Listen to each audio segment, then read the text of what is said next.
Alright, so we're here for episode 69 for the Brazilian Grand Prix Season 4. If you missed the previous episode of Portugal, I recommend go and check that one out because, spoiler alert, our turbo blew up. It was our turbo that blew up in the end. Fortunately, we're in a position where it doesn't matter anyway, but considering, to be fair, to be honest, some of those parts have worn quite substantially. And contrary to that screen you just saw, where it showed, oh yeah, you won the championship. No, I haven't. We still need 2 points to win the championship here in Brazil. And, well, we're going to hopefully not have another turbo by purchasing a turbo durability ultimate upgrade to try and counter that. As well as we've got some rain as well coming, and regulation change. It's Brazil. I don't think I've ever. This is only rumoured. It's not even confirmed. It's not even confirmed yet, so I can't do anything. That's gonna. I don't think anyone in the history of F1 has announced a regulation change for the following season at the last Grand Prix of the season. But anyway, R&D wise, the only team to bring a upgrade between Portugal and Brazil, apparently the calendar, they're only a week apart apparently in the F1 game. But yes, so Alpine have brought a major upgrade. That's put them up to P3. Third fastest on the grid on paper, but whether or not they'll be able to get that pace out on track, we'll have to wait and see. As you can see, it's a wet qualifying. So it's not going to be fun, and you can see we're down in P12. Yes, not great to be honest. I mean, I don't know what it is about Brazil, but on this year's game it just doesn't flow for me for some reason. As I say, I don't know if it's the handling model, but then of course this has been a big change. There have been tracks that have been woeful for me in the past, like Spain, France, even Silverstone, my home circuit, and now I'm pretty good at them, whereas there are tracks that I've been good at the past, like Singapore, Brazil, that I was good at in the past, and now on this year's game I'm terrible at. Let me know if you've had that as well in the comments below. But anyway, well, qualifying's not going well. Yeah, we're now going red. So, green first sector, red middle sector, although we are gaining time as we go through into this penultimate thing. Now we go up the hill, can we get a nice line? As the rain has sort of been it's been continuing pouring, but we are able to make time up despite the increased amount of water that's coming down. As well as we've got up to the line, 1.5 tenths up, and that's still not enough to improve, and it's only P12. 1.1 off the thing. It's tight between Norris. Alpine's upgrades have done wonders for Norris. They haven't done wonders for his teammate though. Hasn't worked wonders for his teammate though, who's only P10. We'll have to wait and see what we can do from 12th place on the grid. It's time for the sprint. Welcome to today's sprint. This is shaping up to be another fantastic weekend.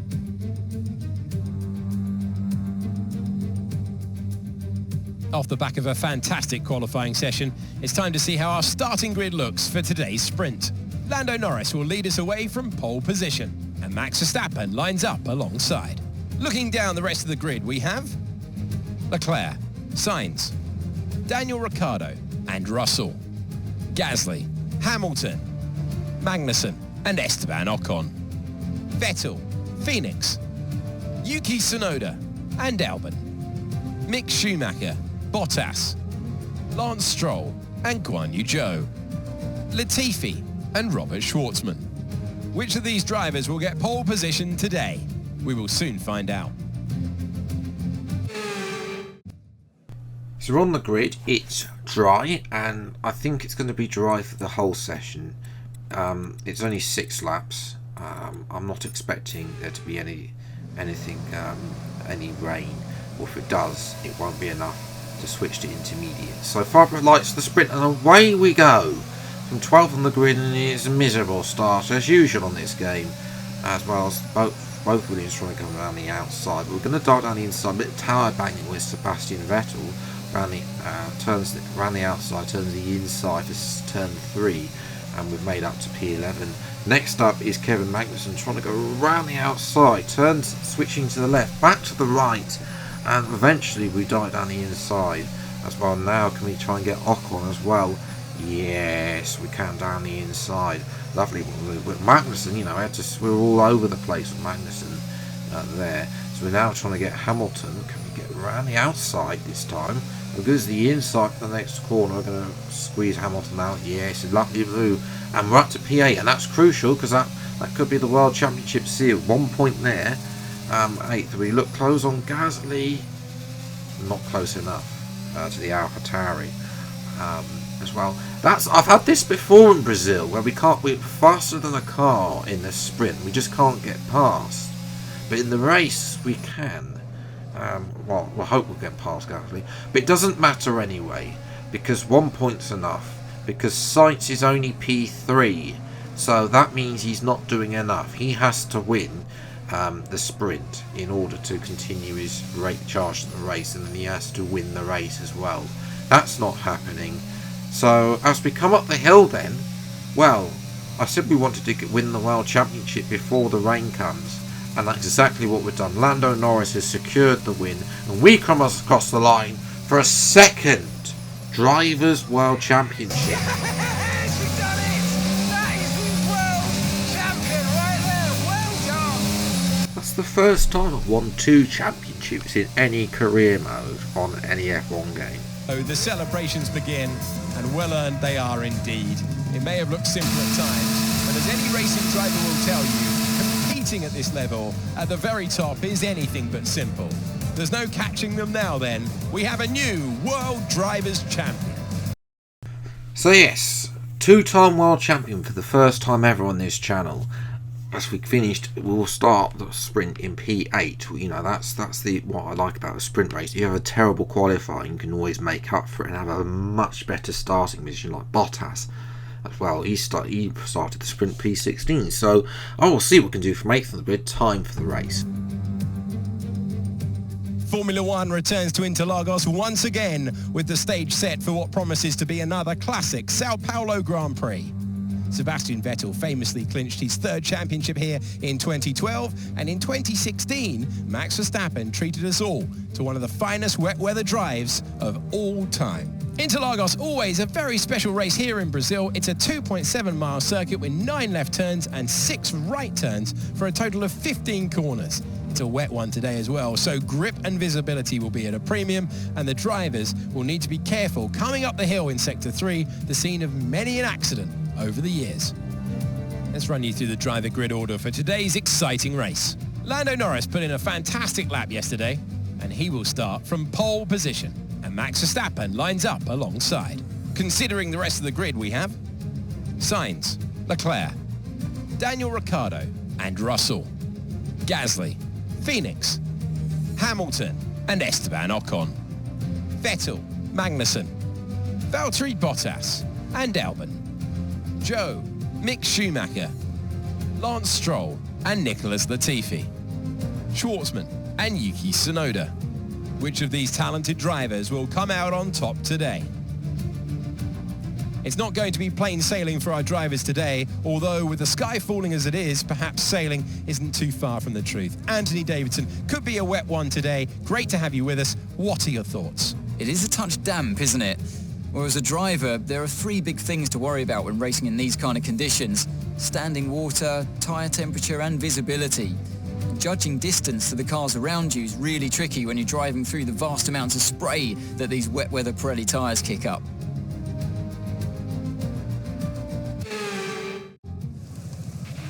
Okay, we've already won the championship, so just relax and go and enjoy this race. You deserve it. If only I could. Sadly, this isn't going to be a relaxing race because it's raining, and it's going to transition to heavy rain at the end of the race. Will we get to full wets? We'll have to wait and see. 5 red lights to the Brazilian Grand Prix in the pouring rain, and away we go. And as usual in the wet and on F122, it's a dreadful start. The Titanic would be able to move faster than that. as we dive down the inside of Gasly and Hamilton at turn 1. So we at least, you know, from turn 1, the braking zone of turn 1, we have had a good start up to P7 as Verstappen pinches the lead from Lando Norris. So Norris yet to win. You know, is he blowing his big chance to win a Grand Prix this season? Haven't trying to follow Ricciardo through. There's a bit of tie back with Carlos Sainz, who's already lost the championship. We've gone down. We're going to force Sainz out here, and Gasly and Hamilton are both going to follow me through, and we're up to I think we're up to P6 now. But for Sainz, he got a bit wayward here. Try a little bit of contact potentially as he tried to stick his nose in when it was not welcome, and he's lost 3 positions in the space of a corner. As we're diving down the inside now, George Russell trying to follow Ricciardo through up to P5. So we've had a very good start from 8th on the grid. You know, I'll take P5, and Russell is going backwards now, so that's good for our rival. Whereas Gasly now is having a go at him. Gasly's come alive in this final part of the season, and well, I think you can see what happens. The top 4 have far too much pace for me. I don't have any pace in these conditions. As well as the rain gets heavier, I'll have even less pace as well. As we're watching Carlos Sainz, he's lining up a move on George Russell as well now. Can Sainz get the move? Pokes it down the inside of Russell, has the better exit, and is able to make the move. Unfortunately, Ferrari are still getting their idiotic strategies, because Vettel has pit for wets on lap 5. It's nowhere near wets, I don't think. There's good drainage on this side. Still, could be worse. Latifi is now a lap down because he's been in about 4 or 5 times, swapping between wets and inters already. So he's just languishing at the back in his rightful place. As well, I don't think Audi, should they want to partner that team, will be impressed by that strategy. We can see here, jump to lap 11, the track's draining very well. There's not really any standing puddles online. We've got no grip. You know, we've got no pace rather. We're now, pace is now in the 1:20, not 1 minute 20s. But to pit, because it's such a big long pit lane here, as Gasly had a go at us, it's just not necessary to pit, as Valtteri Bottas has decided there's too much rain for his liking, and his engine has decided it wants no more, and is out of the race as well. As we jump to lap 17, it is now time for wets. As you can see, there's puddles offline. We go onto the puddles, don't want to aquaplane though, as we come back onto the racing on a little bit wide there, a little bit of snap of oversteer there. You can see we're following our own little train, because the player has no place in these types of conditions. If we have more laps, then we'd definitely be pitting for wet at this moment in time, because it is definitely time for wets. But nevertheless, we are going to hold on just about for P5 in what has been a not very relaxing Grand Prix, very boring Grand Prix in terms of racing, and just trying to keep it in a straight line at times, as far as we come across the line for P5, which, you know, I think we definitely have some pace in the dry, but in the wet, just no pace whatsoever. You know, we got lucky on the start, really. There, 17.8 our fastest time. You can see the top 4 way faster. Everyone behind us way faster than us as well. Vettel did come back in the end to P13 as well after making that pit stop. Latifi, no. He was constantly lapped. Stroll as well. Don't know what happened to him, but he was also close to being lapped as well.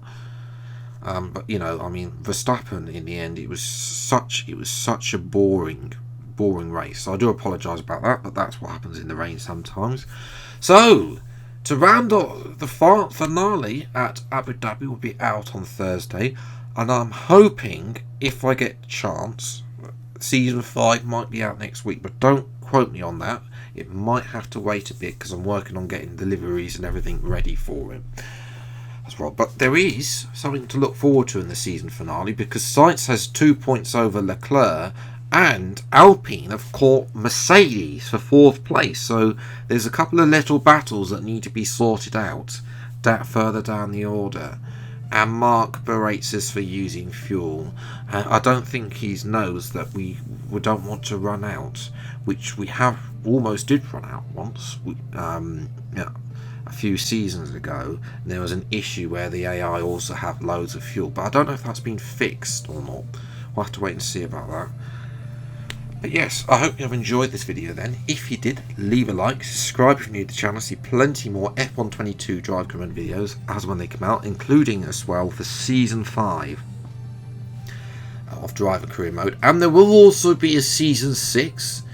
That is definitely coming. That is definitely a big target now for the channel, is to get to the magic 100 episodes, which I've calculated if we get to the end of Season 6, that will be 102 episodes, and then we'll reevaluate then how close we are to the launch of the F123, whether they do a Season 7 or not.